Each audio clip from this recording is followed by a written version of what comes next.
We had this concept reducing things rather than blowing things up. Reducing to the core. What is interesting to talk about? What is interesting to talk about which is separated, which is unusual to normal themes? We rather discover music as pictograms. Very simple motives like don't smoke. Es ist rot. Das ist verboten. Verboten to go on red. This was also the fields where we went to the restaurants in the evenings after Kraftwerk. Here on the Oststraße there had been some restaurants, and an ice cream shop was the famous Palantini over there in the Graf-Adolf-Straße, and a Parallelstraße is the Königsallee with the famous Café Bittner where they always had breakfast, you know. We were living in the British occupied zone, and we were dominated by English and American radio basically, and we had to find our own identity. So we had this famous German movie artist, Rainer Werner Fassbinder, director, and he did the movie to the Bundesrepublik. Joseph Beuys making the art, and we felt we should make a statement how this Bundesrepublik, this Deutschland, would sound. We were listening to Stockhausen. He's one of the biggest influences. I also think that Kraftwerk makes very interesting music. The drive for unusual forms and surprise. So this aspect of openness of the young character is what I like.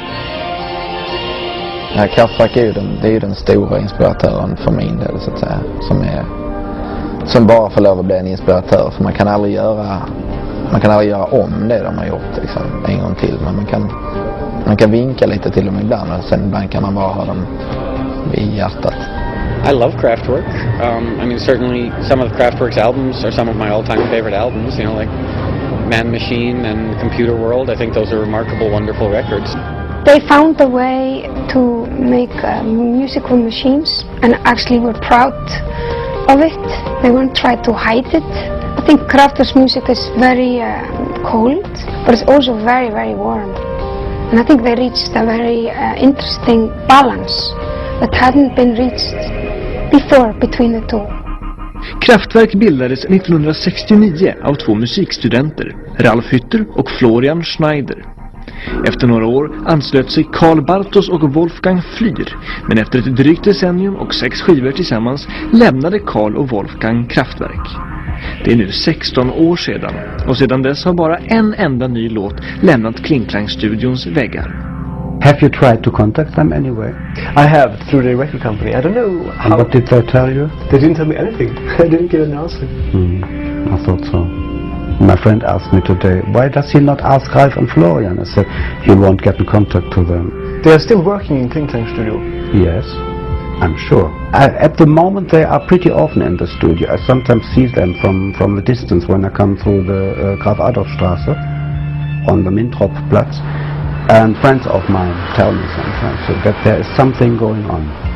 How do you contact into the studio? You can't. There is any ring from them with no name is to ring inside, but they have always video watched you know. Jag vet alltså så här mycket att det här är Klingklang-studion någonstans i det här gula huset här, men jag vet inte riktigt var. Alltså Kraftwerks kundmedlemmar, Ralf och Florian, de har inte gjort någon tv-intervju på väldigt många år, men nu är vi alltså här utanför, så då borde det kanske. Här har vi då inte Klingklang-studion. The Klingklang studio in Düsseldorf, close to the railway station. We made jokes. Who had the best joke today? And we met during the afternoon, like maybe 6 o'clock, 5 o'clock. It got later and later and later after. What I didn't like all these years that we always met late and worked until the early morning, you know, because I'm a day man, not a night man. Who in Kraftwerk was the night person? Ralf most, yes, absolutely. When I sometimes visited him in his house at 3 o'clock in the afternoon, he made breakfast just, he was just in his sleeping robe, So Ralph was the person you had to adjust yourself to. He was the leader. Absolutely. Even if they always tell it's Ralph and Florian, but I think Ralph is the most intellectual one, and he had the last word mostly. Melody making, lyric making, and theme finding, that was mostly Ralph and Florian. He was mostly into the technical things, absolutely. He brought the first vocoder into our studio. It was a military device. And Karl, later, he was more and more slowly involved into music and melody making as well. And I had two fields, drumming and design making. I made most of the stage sets and the devices.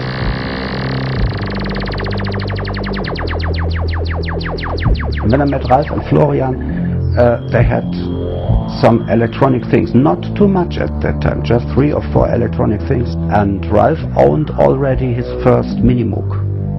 That was the great release for me when I heard and listened to the Minimoog. It was just this fat sound of the ring modulators, If you take a guitar, it's always the same. You just can make it more bloom, bloom, bloom, bloom, bloom, bloom, bloom, like in the mid-age, or you can make brang, brang, brang, like Mr. Townsend does, maybe, But if you tune the volumes and the filters and the LFOs, you can bring millions of sounds out of it. It's incredible,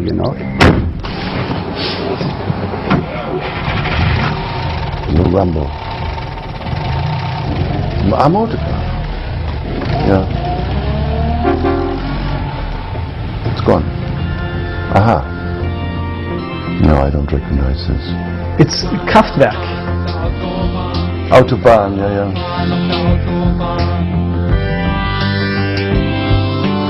The press, they laughed at us. They told us crazy Knöpfchendreher. You know what a Knöpfchendreher is? Someone who is a bit weird in his mind, and let him do. There comes nothing out of it. But he's nice, but not important. It was too new. Autobahn went to number 3 in America. It was, let's say, a white audience, college kids, liked it, the strange sound and electronics, and Autobahn, driving on the Autobahn.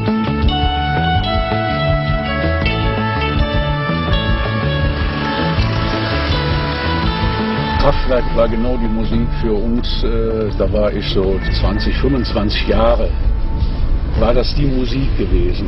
Zum Beispiel dieser Begriff Autobahn, man war frei, man konnte sich mit dem Käfer auf die Autobahn hängen und dann Autobahn.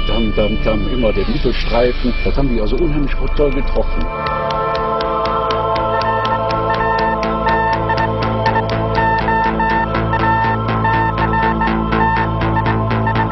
The radio activity was very different. What only a few people know is that it had nothing to do with the radio activity as radium.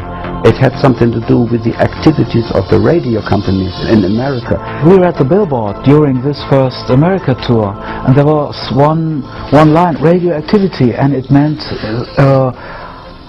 the airplay. So we thought about this, how it really makes sense in German, radioactivity, Radioaktivität. That was a scene. Suddenly it was in their brains. When we had been on the back flight, as I heard Ralph and Florian or Ralph and Karl, no, Ralph and Emil speaking about radioactivity is in the air for you and me.